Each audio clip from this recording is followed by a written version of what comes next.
course anymore. So we've talked about the fact that the cell membrane is in control of what can come in and what must go out of the cell. And when we say it's in control, it doesn't think for itself, but it does have specific properties that allow certain things to come in and certain things to go out. These properties make the membrane what we call selectively permeable, aka semi-permeable. Namely, the cell membrane is a phospholipid bilayer made up of a hydrophilic region as well as a hydrophobic region that does not like water. So what this means is that the hydrophilic heads are polar. And that polarity means that they interact well with water. The region that is hydrophobic is nonpolar. So it does not like to interact with water. It's like the oil, meaning that oil and water don't mix. Okay, so let me see if I can find a good microscopic image to demonstrate.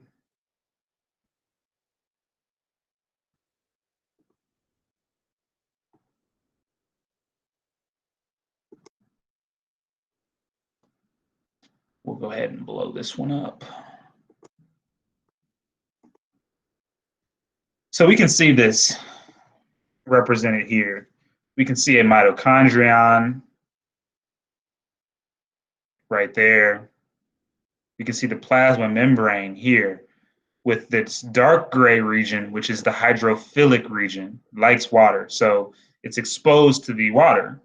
And then in between, we've got this lighter gray region where there is no water. This is a hydrophobic region, no water here. This would be the nucleus over here. Here's an endoplasmic reticulum, which we don't really talk much about in this class. But there's a lot going on in this image, but I do want to just make sure you recognize that this is a plasma membrane. You can see that it's made up of 2 layers of lipids. All right.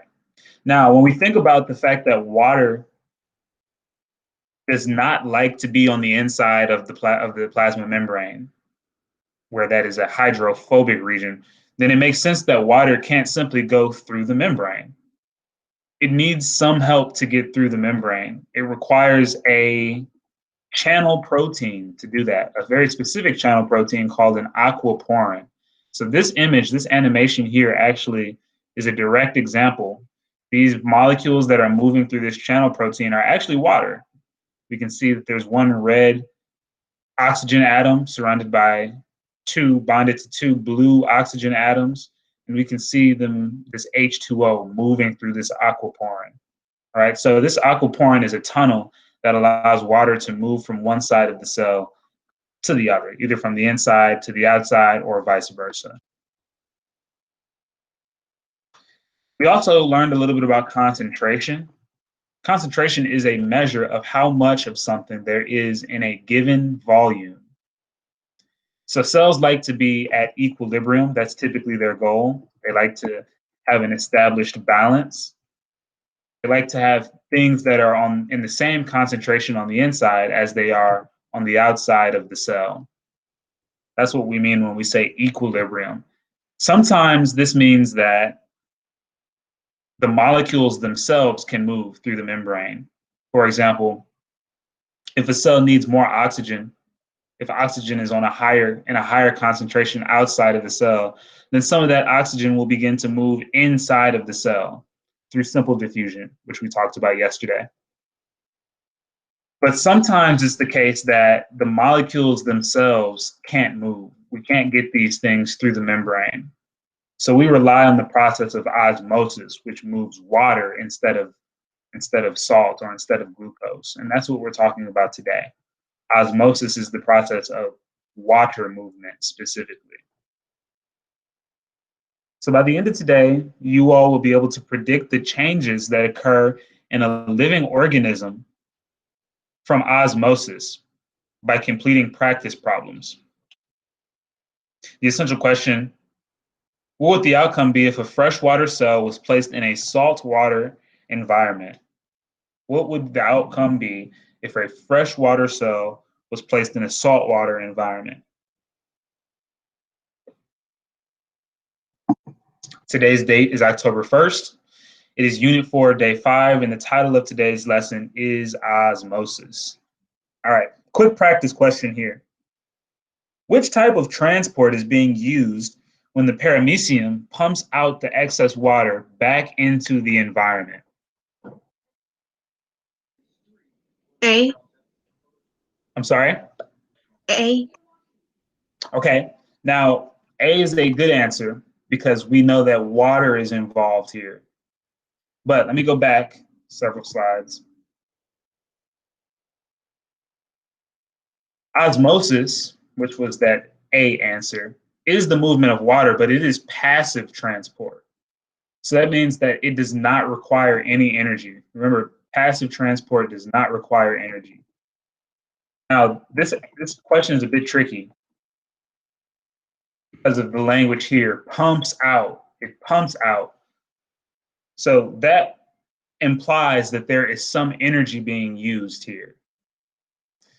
So if energy is being used, then what kind of transport is it?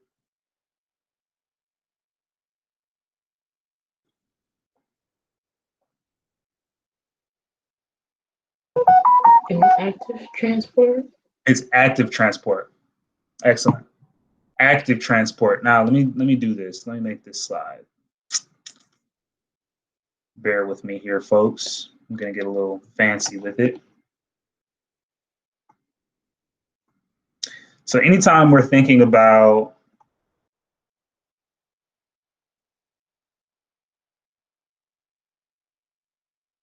energy being used in any capacity, then we have to be also thinking about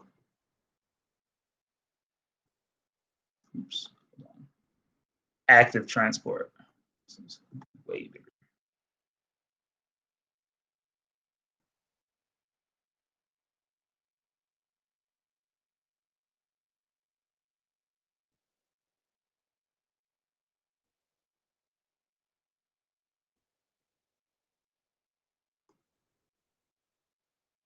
Okay, I don't like this font. It's better.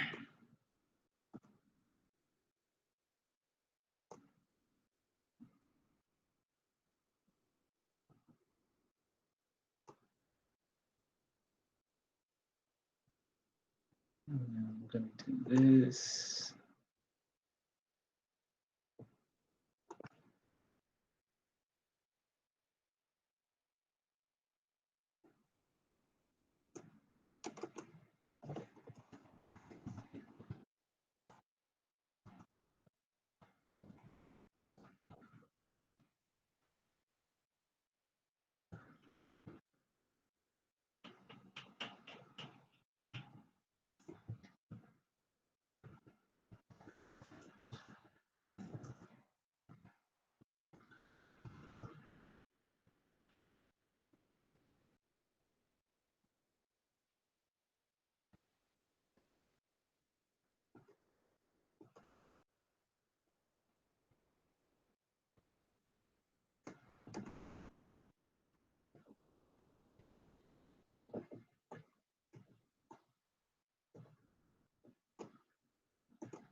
What?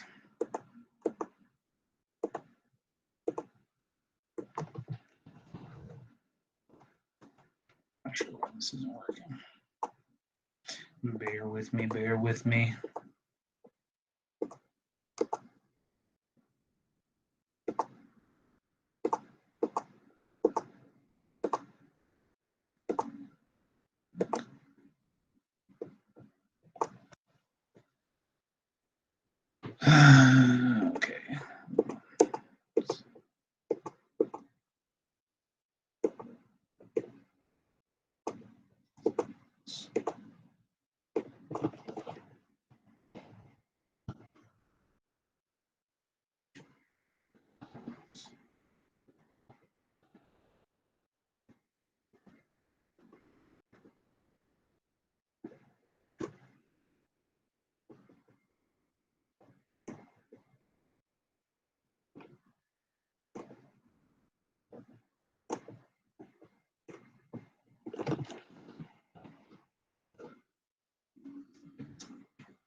Does this make sense?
Okay, sorry, that took a while.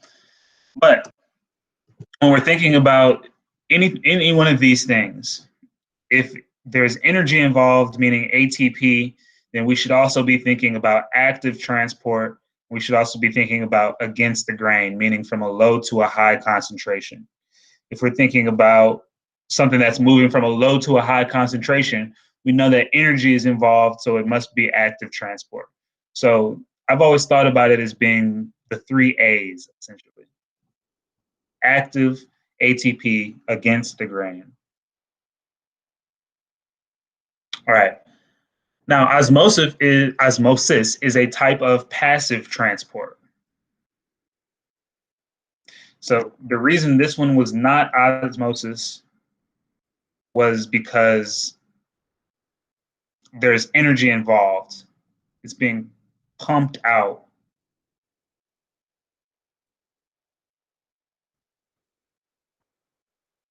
So osmosis is passive, which means it moves from high concentration to low concentration.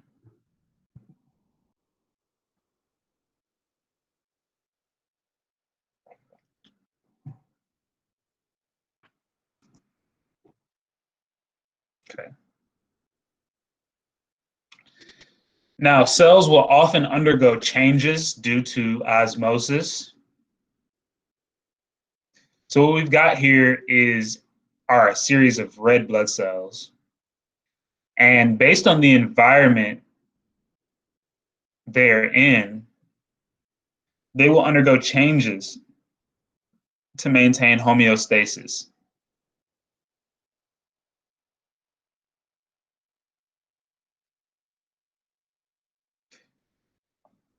Hypertonic solutions, if you place an animal cell in a hypertonic solution, the water will leave the cell.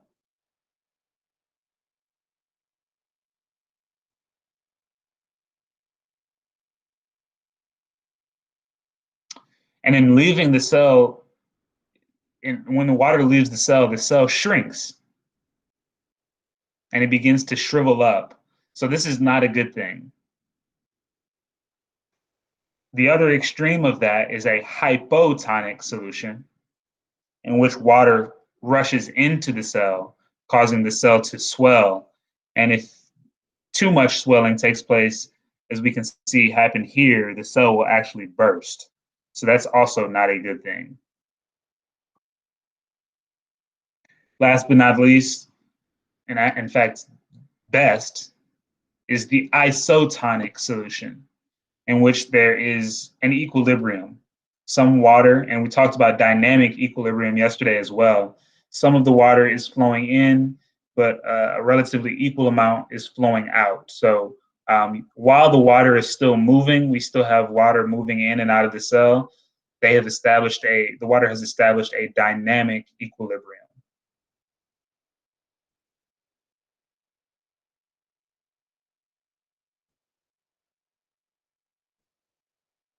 Okay.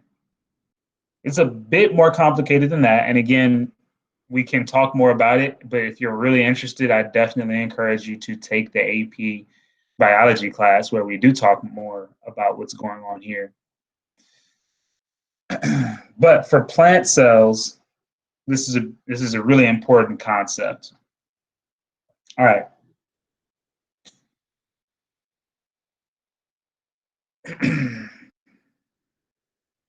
So a solution of something is made up of solutes that have been dissolved in a solvent. So there's a lot going on there. A solution is made up of solutes that have been dissolved in the solvent. So, for example, this tea that I'm drinking is a solution. The solvent is water. You know, I boiled some water. And then in the water, I dissolved some tea leaves as well as some sugar. So the tea leaves and the sugar would be the solutes. And together they form the solution. More often than not, water is the solvent, but other things can be solvents as well. But more often than not, we are talking about water being the solvent.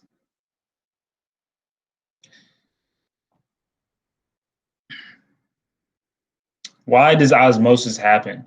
When large molecules cannot freely move across the membrane, the water must move to reach equilibrium. That's what I was talking about earlier.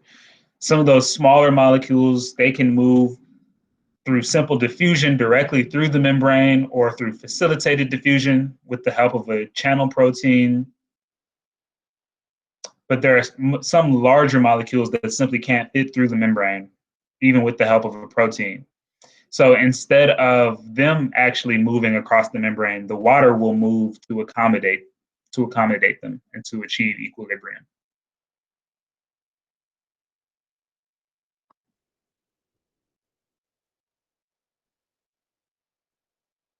Let's see if I can find a good video.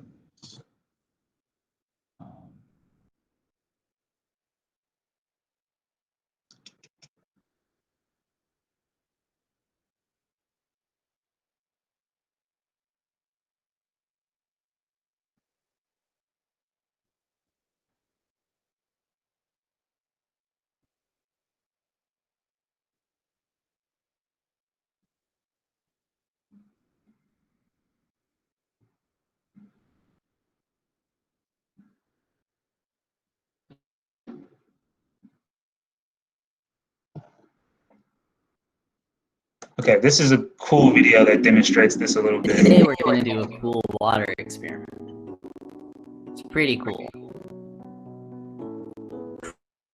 Experiment. Paper towel or tissue paper. Okay, so this demonstrates a process called capillary action, but we're also going to see that the water, which has been dyed in this glass here, is going to move through the paper towel to the other glass until the levels of the water are essentially even. Empty glass beside it. And you can do this pretty easily at home as well. Leave it this way for a few hours.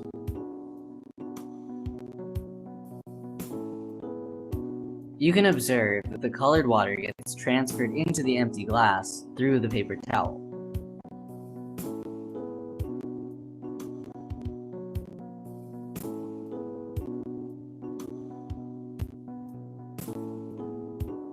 The water keeps flowing into the other glass until they attain an equal amount of water in both of them. Now let's take a close. Okay, so that's pretty cool. That demonstrates what's called capillary action. But let's see if we can also visualize dynamic equilibrium biology.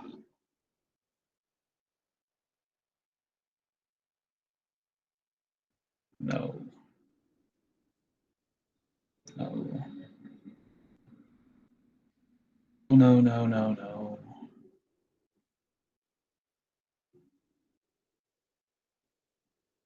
Okay, none of these videos are good. Let's see.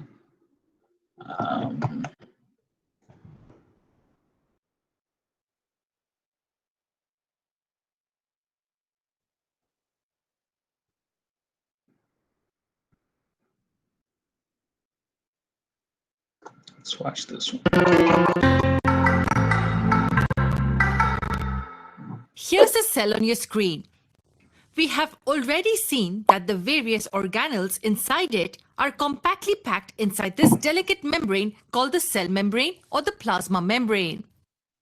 We've even seen that the cell membrane makes use of diffusion process to transport gas and water molecules in and out of the cell. However, diffusion is not the only process employed.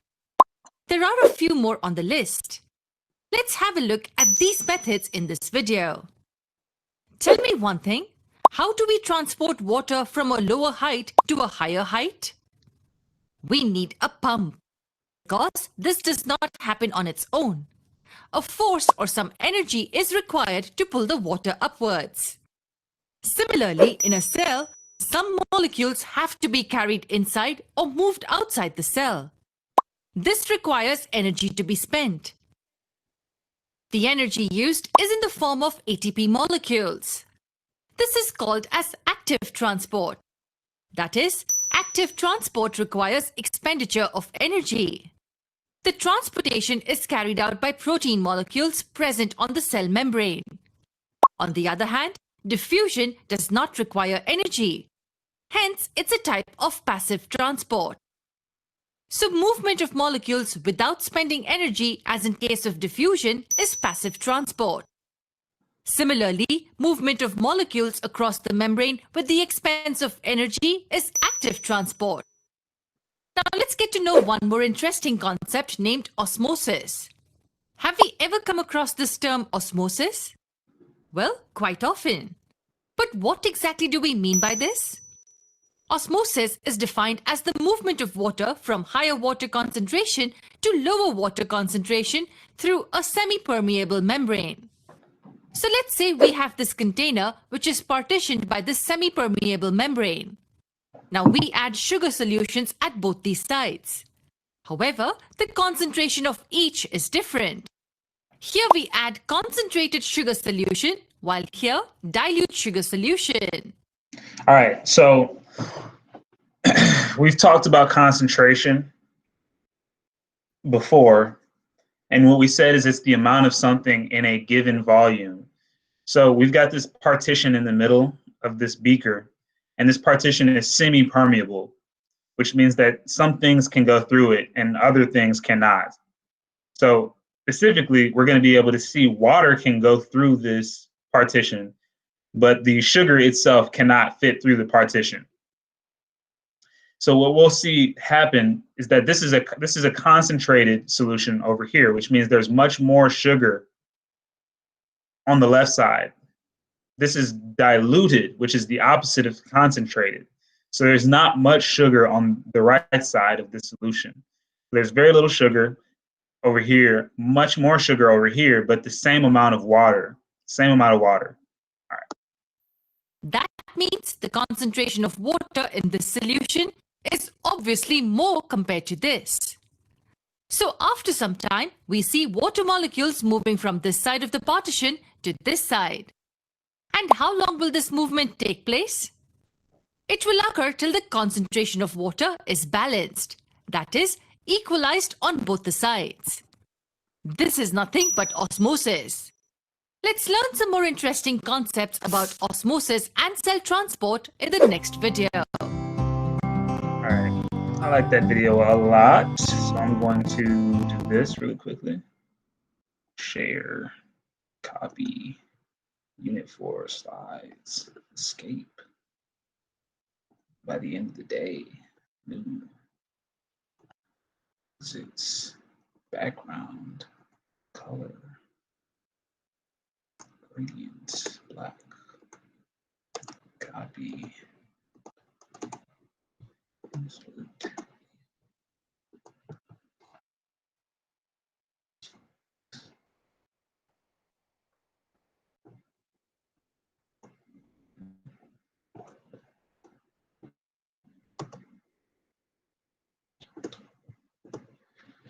Okay, I'll come back over here. Let's watch this.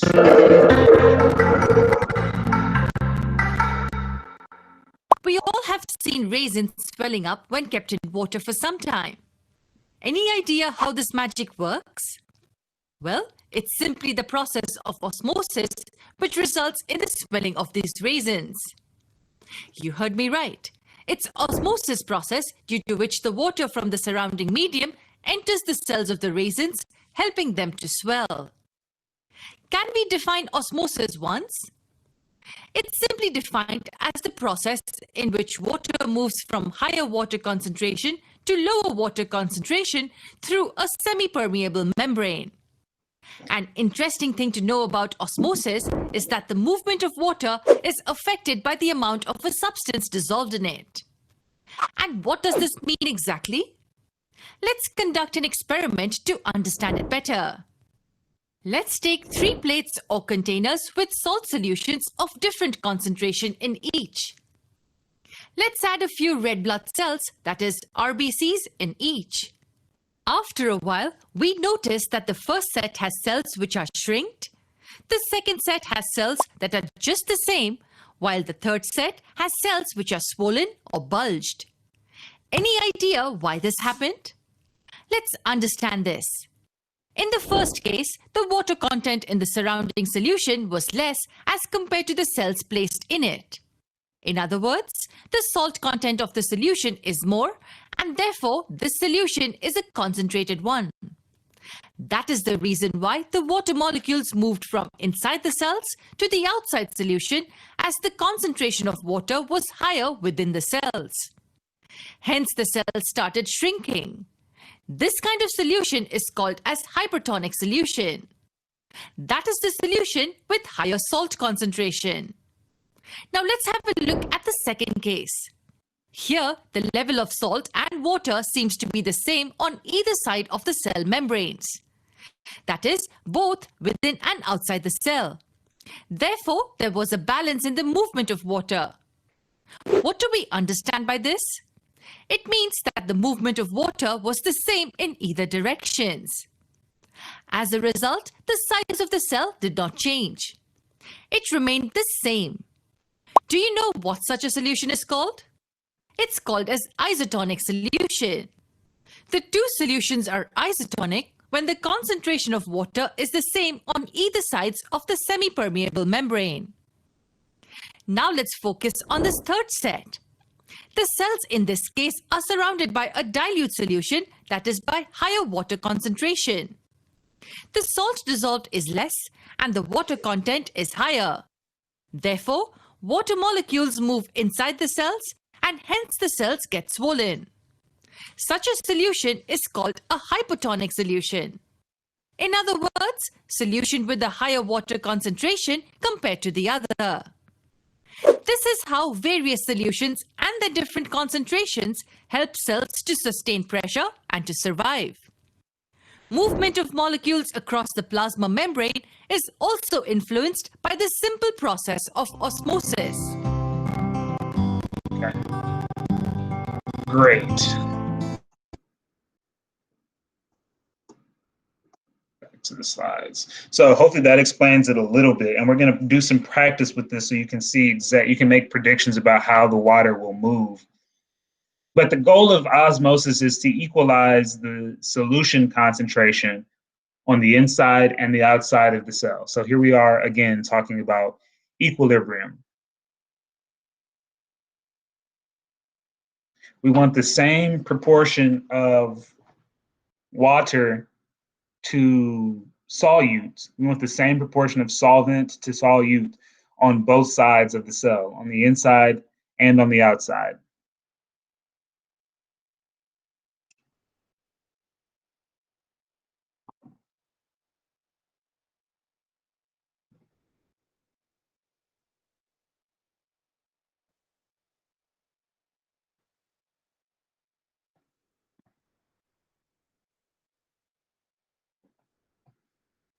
All right.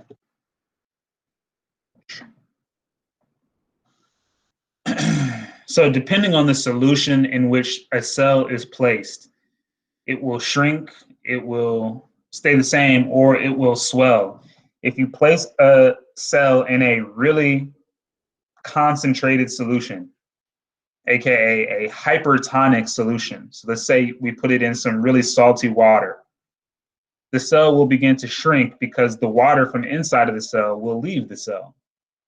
If we, in the opposite case, if we place a cell in a really diluted solution, in which it's basically just pure water, a hypotonic solution, then the cell will begin to swell, or as she said in that video, what did she say, plump or something like that. But we can see that the water will flow into the cell, causing it to swell up. Here, in an isotonic solution, we've got essentially the same concentration on the outside of the cell as we do on the inside of the cell. So we establish a dynamic equilibrium. All right. So let's practice this.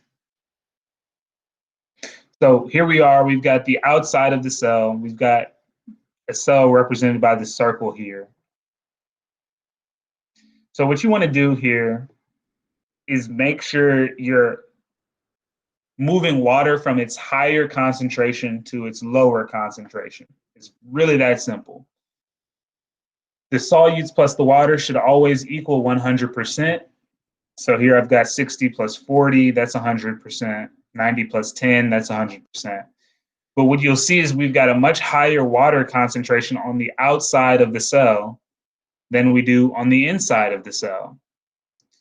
So I should be able to show that water is going to move from its high concentration to the lower concentration, meaning it will move from the outside to the inside of the cell. And when that happens, my cell swells up. When water flows inside of the cell grows, it swells. So there it is, water's moving to the inside and the cell will swell. Cell will swell. Say that 5 times fast. All right. So in this case, if I've got 30% water, then all I need to do is solve for x, knowing that these two things add up to 100. So 100 equals 30 plus x. Solve for x. 100 minus 30 equals x, meaning 70 equals x. My solute concentration should be 70%. Same thing down here. This is much easier to see. Obviously, this needs to be 50% to add up to 100. So what I should notice is that my water concentration is much higher on the inside of the, on the outside of the cell than it is on the inside. So I should witness water flowing into the cell, causing the cell to swell yet again. All right, can someone volunteer to knock this question out? What's the solute concentration here?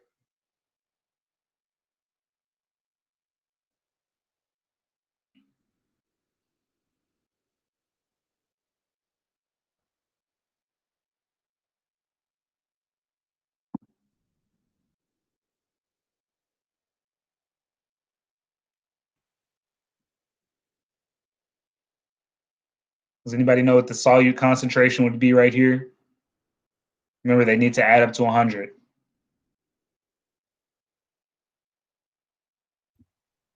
$35. Thank you, Amari. Thank you, Castro. 35. And then what would be the water concentration? And yeah, and then Amari, I see you sent 25 for the water concentration. So we've got 65% water on the inside, 25% water on the outside. So which direction will water flow?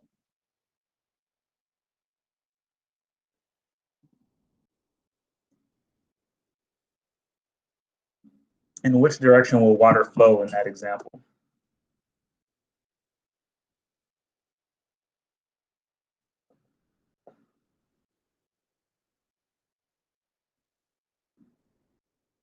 Remember, it's going to move from high to low. So which direction will it flow?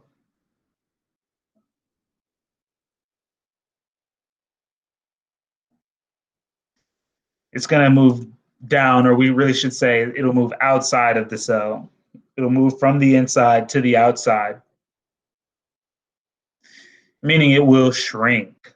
As water leaves the cell, that causes the cell to shrink. All right, so some key terms, and you probably should write some of these down.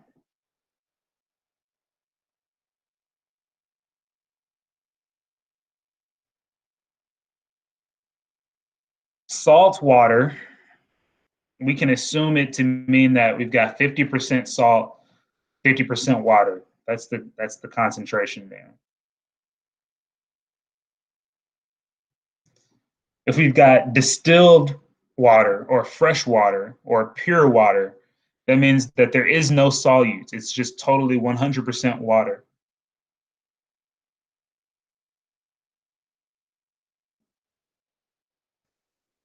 And if it says strong solution, then we should assume that to mean primarily solute, very little water. It's very, very concentrated. So 90% solute, 10% water.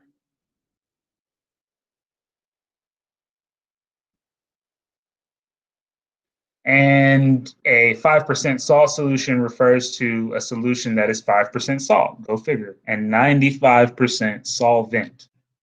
So remember, the solute plus the solvent will always equal 100%.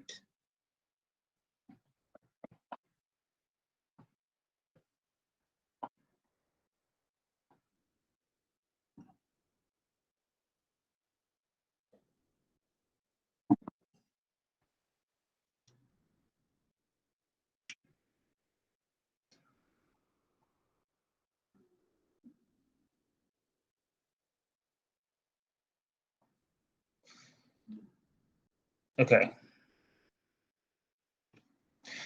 So let's try it out. A human cell with 70% water and 30% solute is placed in a beaker of a very strong sugar solution. What will happen to the cell over time? What's going to happen to that cell over time? Let's walk through it. So a human cell with 70% water and 30% solute. So that's what it looks like inside of the cell. It's placed in a very strong sugar solution. So what should be, based on that you saw on the last slide, what should be my concentration on the outside of the cell?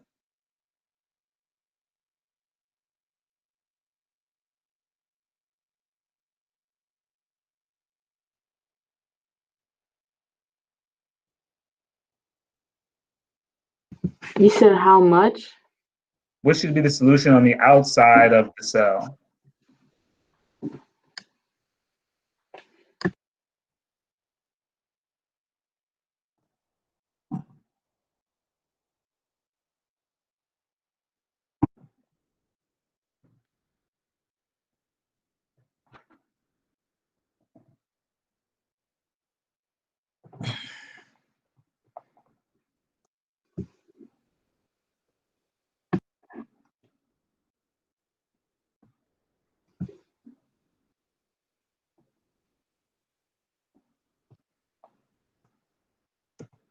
Will it shrink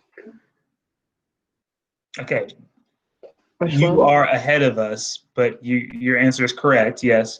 But I'm asking right now, what will be the concentration before we know if it shrinks or not, and before we know what direction the water moves in? What's the concentration on the outside of the cell?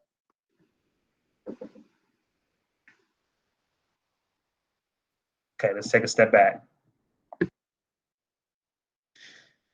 It says that this cell is placed in a beaker of a very strong sugar solution, very strong. So that means that the outside of the cell is a strong solution. What does it say is the concentration of a strong solution?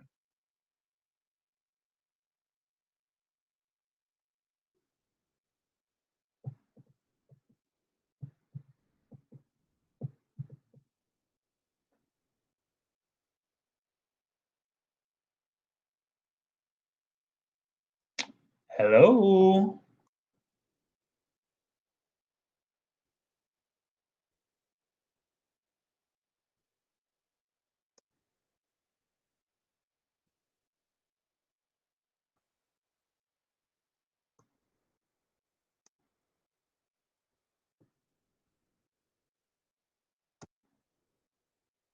Hello? What does it say is the Strong solution. What's the concentration of a strong solution? It says it right there on the left side of the screen.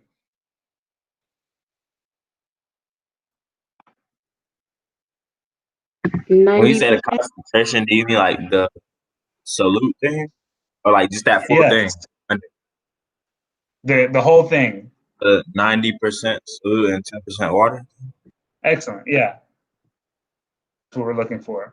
So this is why these word problems can get tricky, because they're not going to give you every single number that they won't explicitly give you every number that you need, but it says it's a very strong sugar solution. So that should tell us that we've got very little water on the outside of the cell. So what's going to happen based on these two concentrations? What's going to happen to water?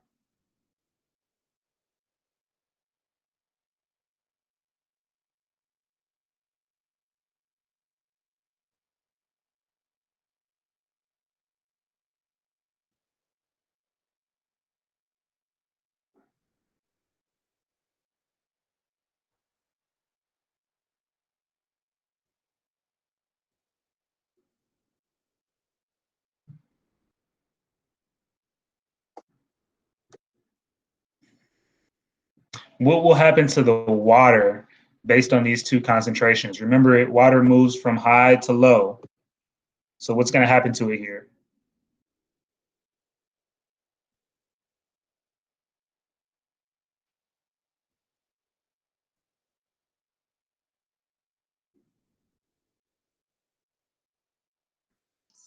It's gonna shrink.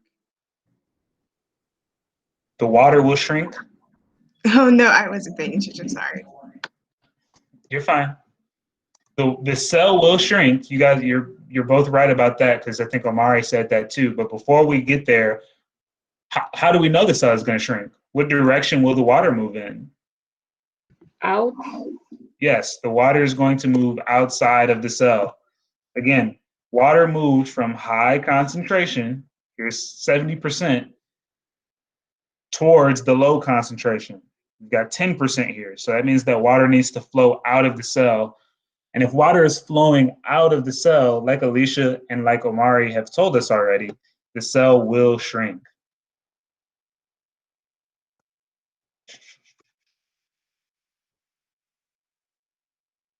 All right.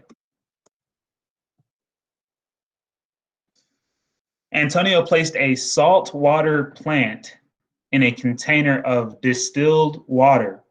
What will happen to the plant cells over time? So we can imagine that this saltwater plant is just one cell, and here it is right here. And it's a saltwater plant. So let's go back to the wording we have. Salt water, it says that means it's 50% salt and 50% water. That's the concentration of a saltwater plant. So boom, 50% water, 50% solute. It also says that we've got distilled water here. So what would be the concentration on the outside of the cell if it's distilled water? AKA it's pure water or fresh water. 100% water and 0% solute. Excellent, yeah. So what direction is the water going to move in this case?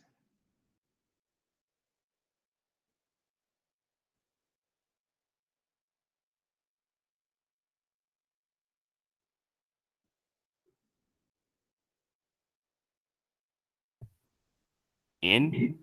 Yes, the water is going to flow into the cell. And so what's going to happen to this cell over time?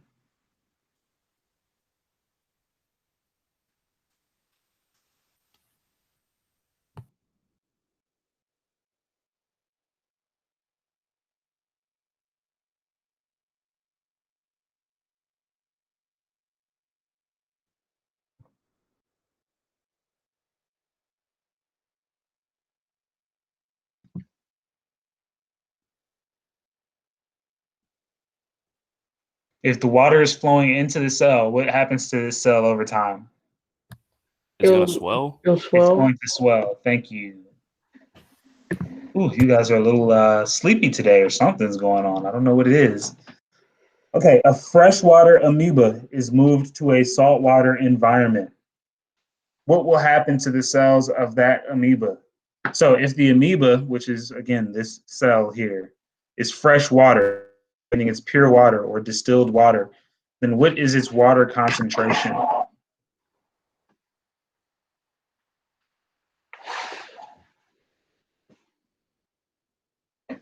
Then 50-50? No, if it's fresh water. Oh. Your salt water, yes. So the salt water on the outside of the cell is going to be 50-50. But what about on the inside of the cell? 100% water? Good. Yeah. And then 50-50 on the outside. So which direction is the water going to move?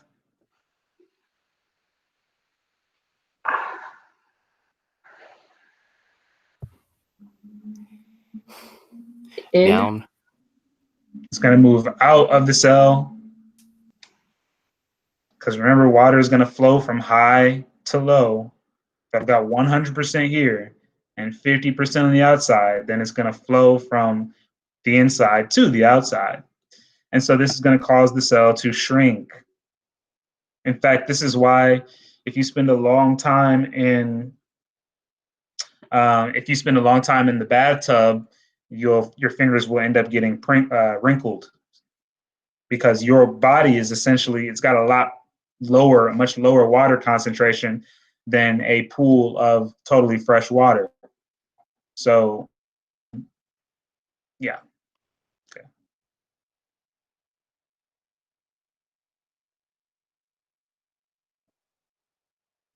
Last one, I think.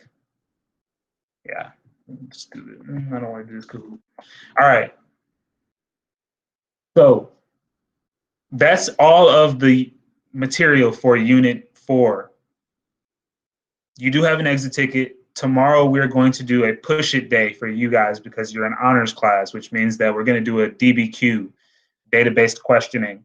So be on the lookout for that and come with questions for it. We've got 16 minutes, 15 and a half minutes left in class.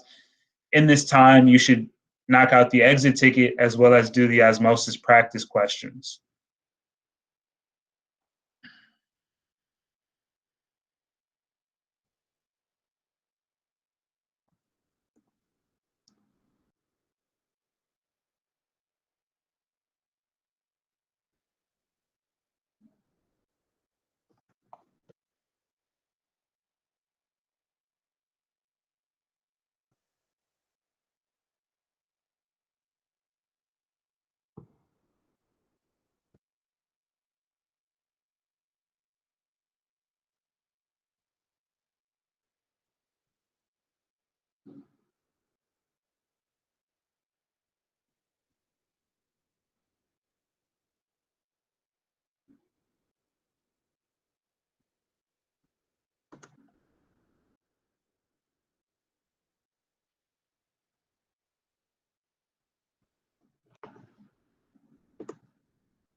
Okay, the assignment has been successfully uploaded. It's only 5 questions, so it's pretty short. I apologize for it not being ready to go.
Okay, folks, it's 11:35, so you are good to go. Please make sure you review your notes in anticipation of tomorrow's BBQ. Come with some questions. It should be a pretty fun activity, so I'm looking forward to it, and I hope you are too. Have a good Thursday.